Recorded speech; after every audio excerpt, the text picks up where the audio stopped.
There's two machines here actually that most people would assume that this is one machine. These are two different machines, and one of them is mounted on top of the other.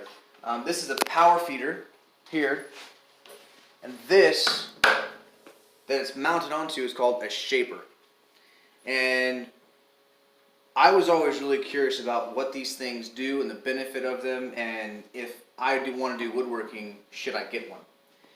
Well, most people know what a router is, and if you don't know what a router is, it is just it has a spinning bit.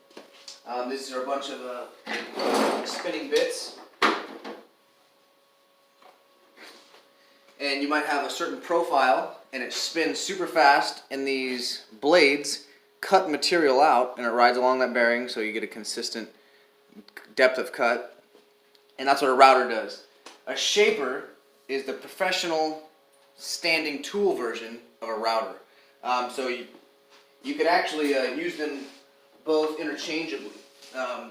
Shapers can take router bits if you have the right attachment. Mine does have a setup so that I can use router bits onto it, because shaper bits are enormous and very expensive. So you can actually take a shaper and put router bits onto it. Answering the first question, if you're going to be doing woodworking a lot, should you be looking to get a shaper? Easiest answer is no. Unless you're trying to make money, you really don't need a shaper. A router can do everything that a shaper can do, it just does it a little bit slower, but it's also more affordable. So anyone who's not a pro and trying to do their work in a very time-efficient manner, you do not need a shaper. But a shaper is good for a couple of reasons. Routers are really loud, and I don't know why, but 220 power tools are a lot quieter than 110. So this, for example, is a 220 volt, and it is much quieter than a regular router. Most routers scream super loud. Another thing about them is they cut through material so much faster. With a router, you might have to take 3, even sometimes 4 passes if you're doing a raised panel on a cabinet door. With a shaper, you have enough power in the machine to get it all done in one pass. So that's the benefits of a shaper. But this up here is what I was always even more interested in as a woodworker, which is a power feeder. Now, you can mount a power feeder onto almost any tool that you manually feed stuff on, speed stuff through. But the power feeder, is a way that you can regulate your pressure, your feed rate, and it gets me away from the piece. So I don't have to try to manually throw that through, and then if it catches, I'm not in the way of getting my finger cut off. I know 2 people who I look up to as woodworkers, and they got their fingers chopped off at a router. So these are dangerous tools, and a power feeder lets me throw those things through, and the biggest thing about it is it lets me be safe. So if you're a hobbyist woodworker, no, you shouldn't be looking at a shaper, but yes, you could be looking at getting a power feeder even as a hobbyist if you want to increase your safety on things like a router.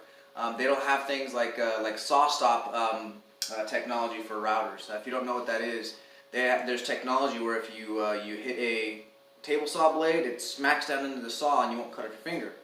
That doesn't. They don't have those for routers and shapers. So that's the benefit, the main benefit that I think with a power feeder.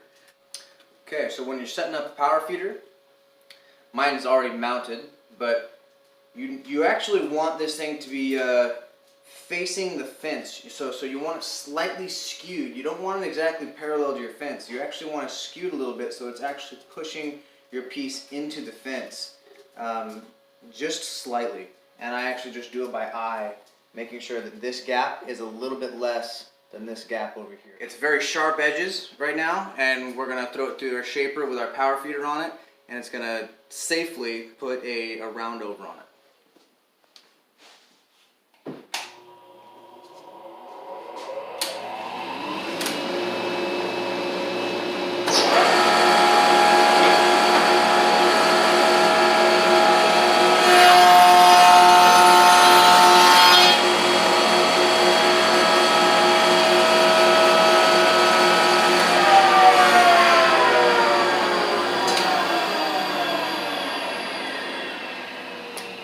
a perfect round over on it, and best part of it is I stay safe. Yeah, it's great quality and easy, but I'm away from it.